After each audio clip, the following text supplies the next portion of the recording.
அனைவருக்கும் வணக்கம். இந்த வீடியோ பதிவில் பார்க்கக்கூடிய விஷயம் என்ன அப்படின்னா, ஒரு பொண்ணோட மனசை டச் பண்ணுறது அப்படின்னா என்ன அப்படின்றத சொல்கிறோம். இப்போ நிறைய பேர் லவ் மேரேஜ் தான் பண்ணுறாங்க. லவ் மேரேஜ் பண்ணால் கூட அவங்க சேர்ந்து வாழ்கிறாங்களா அப்படின்னா கண்டிப்பாக இல்லை. நிறைய பேர் பிரிகிறது நம்ம பார்க்குறோம். நிறைய விவாகரத்து கேஸ்கள்லாம் வருது. லவ் பண்ணி தான் கல்யாணம் பண்ணியிருந்தாலும் டைவர்ஸ் பண்ணிக்கிறாங்க. அப்படி என்ன அப்போ லவ் பண்ண காலத்தில் பண்ணியிருப்பாங்க, அவங்க பண்ண மிஸ்டேக் என்னவாக இருக்கும் அப்படின்றது சொல்லலாம்.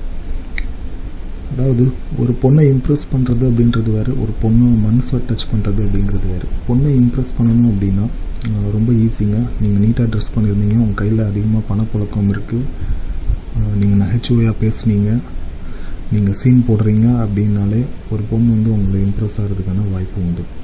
ஆனால் ஒரு பொண்ணோட மனசை டச் பண்ணுறது எல்லா ஆம்பளைகளாலும் முடியாது. ஒரு தடவை ஒரு பொண்ணோட மனசை நீங்கள் டச் பண்ணி அந்த இடத்துல போய் உட்காந்துட்டீங்க அப்படின்னா அந்த பொண்ணு உங்களை சாகிற வரைக்கும் மறக்காது. அது எவ்வளோ மோசமான கேரக்டராக உள்ள பொண்ணாக இருந்தாலும் சரி, உங்களை ஞாபகம் வச்சுக்கும்.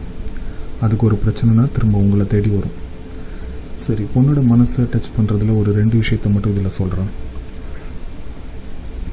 பொண்ணோட மனசை டச் பண்ணுறதுல 2 விஷயம். முதல் விஷயம் என்ன அப்படின்னு பார்த்தீங்கன்னா, ஒரு பொண்ணு ரொம்ப செக்யூர்டாக ஃபீல் பண்ண வைக்கிறது, இல்லைன்னா ரொம்ப கேர் பண்ணிக்கிறது. 2வது விஷயம் என்ன அப்படின்னா, ஒரு பொண்ணு சொல்லும்போது காது கொடுத்து கேட்குறது. இந்த 2 விஷயத்தையும் பண்ணிங்க அப்படின்னா அந்த பொண்ணு உலகத்தில் எங்கே இருந்தாலும் அதுக்கு ஒரு பிரச்சனை அப்படின்னா ஃபஸ்ட்டு அந்த விஷயத்தை யார்கிட்டயா ஷேர் பண்ணணுன்னா உங்களை தான் அது ப்ரிஃபர் பண்ணும். இது ப்ராக்டிக்கலாக என்னோடய லைஃப்பில் நான் பார்த்த விஷயங்கள். சரி, ஒரு பொண்ணை கம்ப்ளீட்டாக கேர் பண்ணுறது இல்லை செக்யூராக ஃபீல் பண்ண வைக்கிறது எப்படி அப்படின்னா, நான் யூஸ் பண்ணுற டெக்னிக் என்ன அப்படின்னா, இப்போ பெண்களுக்கு ஏதாவது ஒரு விஷயம் நீங்கள் கேர் பண்ணுறீங்க அப்படின்னா அது ரொம்ப ஃபுல்ஃபில்டாக பண்ணணும். A to Z நீங்கள் அந்த விஷயத்தை கவனம் வச்சு பண்ணீங்க அப்படின்னா அந்த பொண்ணு உங்களை விட்டு போகாது. ஃபார் எக்ஸாம்பிள், நான் இப்போ ஒரு பொண்ணுக்கு பூ வாங்கி கொடுக்குறேன் அப்படின்னா நான் என்ன பண்ணுவேன்னா, பூ வாங்கிட்டு பக்கத்தில் இருக்கிற ஃபேன்சி ஸ்டோரில் போய் ஒரு ஹேர்பின் பாக்கெட் வாங்கிட்டு அந்த பொண்ணுக்கு ஃபஸ்ட்டு பூவை கொடுப்பேன், அப்புறம் ஹேர்பின் கொடுப்பேன். இதில் என்ன ஆகும் அப்படின்னா, பூ வாங்கி கொடுக்குறதுன்றதே ஒரு பெரிய விஷயம், அவங்க இம்ப்ரெஸ் ஆவாங்க. ஹேர்பின்னும் சேர்த்து வாங்கி கொடுக்கும்போது அவங்க ரொம்ப இம்ப்ரெஸ் ஆகிடுவாங்க. ஒரு சின்ன விஷயத்தை கூட இந்த பையன் இவ்வளோ இம்பார்ட்டன்ட் கொடுத்து நமக்காக பண்ணுறான் அப்படின்ற ஒரு விஷயம். இன்னொன்று, இந்த பையனுக்கு நல்ல கேர் பண்ணிக்க தெரியுது அப்படின்ற ஒரு விஷயம். சேர்ந்து வாழ்ந்தால் நம்மளுடைய லைஃப் நல்லா இருக்குன்ற ஒரு விஷயம். இவனுக்காக நம்ம என்னனாலும் பண்ணலாம் அப்படின்ற ஒரு விஷயம். பதிலுக்கு நம்மளும் இவனை இவ்வளோ கேர் பண்ணிக்கணும் அப்படின்ற ஒரு விஷயம். இது எல்லாமே அந்த பொண்ணோட மனசில் செட் ஆகிடும். ஆக்சுவலாக அந்த ஹேர்பின் வாங்கி கொடுக்குறது ஒரு பெரிய விஷயமே கிடையாது. இன்னும் சொல்லப்போனால், நீங்கள் பூ வாங்கி கொடுக்குறீங்க அப்படின்னா கண்டிப்பாக அந்த பொண்ணு தன்னோட ஹேண்ட்பேக்கில் ஹேர்பின் வச்சுருக்கும். மோஸ்ட்லி எல்லா பொண்ணுங்களுமே ஹேர்பின் வச்சுருப்பாங்க, ஸ்டிக்கர்ஸ் அவங்க ஒட்டுற அந்த ஒட்டு போட்டு எல்லாமே வச்சுருப்பாங்க. ஆனால் இதை நீங்கள் சேர்த்து வாங்கி கொடுக்கும்போது அவங்களுடைய மனசை டச் பண்ணுறீங்க. இது நான் யூஸ் பண்ண டெக்னிக், ரொம்ப சக்ஸஸ்ஃபுல்லாக இருக்குது. ஒருவேளை அந்த பொண்ணுக்கும் இதே டெக்னிக் தெரிஞ்சிருந்தது அப்படின்னா ஃபெயிலியர் ஆகிறதுக்கான வாய்ப்பு இருக்குது. ஸோ மோஸ்ட்லி இது யாருக்குமே தெரியறதில்ல. நான் யூஸ் பண்ணிட்டு இருந்தது ஃபஸ்ட் டைம் நான் ஷேர் பண்ணுறேன்னு நினைக்கிறேன். 2வது ஒரு விஷயம், ஒரு பொண்ணோட நீங்கள் நடந்து போயிட்டுருக்கீங்க, ரோட் கிராஸ் பண்ண வேண்டிய சுச்சுவேஷன் வருது அப்படின்னா நீங்கள் என்ன பண்ணணும் அப்படின்னா, கார் வரக்கூடிய டைரெக்ஷனில் அந்த பொண்ணை ஃபஸ்ட்டு நிற்க வச்சுடுங்க. பொண்ணு பக்கத்தில் நீங்கள் நின்றுக்கோங்க. அதாவது கார் இடிச்சதுன்னா ஃபஸ்ட்டு அந்த பொண்ணை தான் இடிக்கும் அப்படின்ற மாதிரி நின்றுக்கோங்க. அதுக்கப்புறம் கேஷுவலாக அந்த பொண்ணை அந்த பக்கம் வச்சுட்டு நீங்கள் கார் இடித்தா உங்களை இடிக்கிற மாதிரி அந்த சைடு நில்லுங்க. நான் சொல்கிறது புரியுதுன்னு நினைக்கிறேன். உங்களுக்கு புரியலைன்னா கமெண்ட் பண்ணுங்கள், நான் மறுபடியும் எக்ஸ்பிளைன் பண்ணுறேன். ஸோ இந்த ஒரு விஷயம் பண்ணணும். ஆக்சுவலாக பசங்கக்கிட்ட ஒரு பெரிய மைனஸ் பாயிண்ட் என்னென்னா, பாதி பசங்களுக்கு சரியாக கேர் பண்ணிக்க தெரியாது, மீதி பசங்களுக்கு அவங்க கேர் பண்ணுறதை எஸ்டாப்ளிஷ் பண்ணிக்க தெரியாது.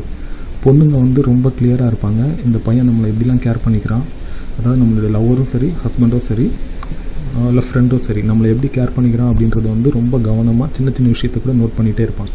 ஸோ முதல்ல அந்த பொண்ணு பஸ் இடிச்சுது அப்படின்னா அந்த பொண்ணை இடிக்கும், அந்த மாதிரி பொசிஷனில் நிப்பாட்டி விட்டுட்டு அதுக்கப்புறம் நீங்கள் கேஷுவலாக பஸ் இடித்தா உங்களை இடிக்கிற மாதிரியான பொசிஷனில் நிற்கிறீங்க அப்படின்னா இந்த விஷயங்கள் எல்லாருமே மோஸ்ட்லி பொண்ணுங்க நோட் பண்ணுவாங்க. ஸோ இதை நீங்கள் பண்ணுறீங்க அப்படின்னா அந்த பொண்ணோட மனசை டச் பண்ணிடுவீங்க. இது பண்ணும்போது ரொம்ப கேஷுவலாக பண்ணணும். நீங்கள் வாலண்டியராக அதை பண்ணுறீங்க அப்படின்றது வந்து எந்த ஒரு விஷயத்துலையும் தெரியக்கூடாது. இதை பண்ணீங்க அப்படின்னா இந்த விஷயம் மூலமாக நீங்கள் ஒரு பொண்ணோட மனசை வந்து டச் பண்ணிடலாம். அதுக்கடுத்த ஒரு விஷயம், பொண்ணுங்க பேசுகிறத வந்து கேட்குறது. ஆக்சுவலாக ரொம்ப ஒரு போரிங்கான விஷயம் தான்.